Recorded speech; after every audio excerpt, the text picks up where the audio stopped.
ఏ మండల ఆఫీస్ పోయినా ఆ మండలంలో ఎంఆర్ఓ ఏం చేస్తా ఉన్నాడు, ఏ పోలీస్ స్టేషన్ పోయినా ఈ పోలీస్ స్టేషన్లో మన వాళ్ళని ఎంతవరకు గౌరవిస్తా ఉన్నాడు, ఏ ఆర్డీ ఆఫీస్ పోయినా ఏ కలెక్టర్ ఆఫీస్ పోయినా రాష్ట్రంలో మొత్తం ఒక హెల్ప్ లైన్ సంస్థ మొత్తం కూడా ఒక 10-15 మంది మొత్తం మేధావులందరూ కూర్చొని ఒక తల్లి ఒక ఎంఆర్ఓ ఆఫీస్ పోతే ఒక అప్లికేషన్ తీసుకోకపోతే అది ఎంఆర్పిఎస్ హెల్ప్ లైన్ కనుక తెలిస్తే అది తక్షణమే ఎంఆర్ఓ గారికి ఫోన్ చేసేసి ఏమైనా మా తల్లి వచ్చింది మా అక్క వచ్చింది మీరు ఏం చేస్తా ఉన్నారు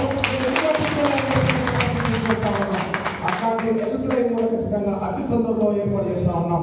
తమ్ముళ్ళారా మీరందరూ కష్టపడుతున్నారు, కష్టపడి కూడా కొంత నీతి నిజాయితీగా మన తల్లులను మన అక్కలను మన అన్నలను మన కుటుంబాలను మన వాళ్ళను ప్రేమించండి.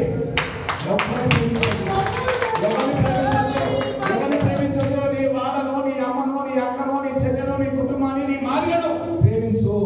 ఫస్ట్ నీది అది నేర్చుకో.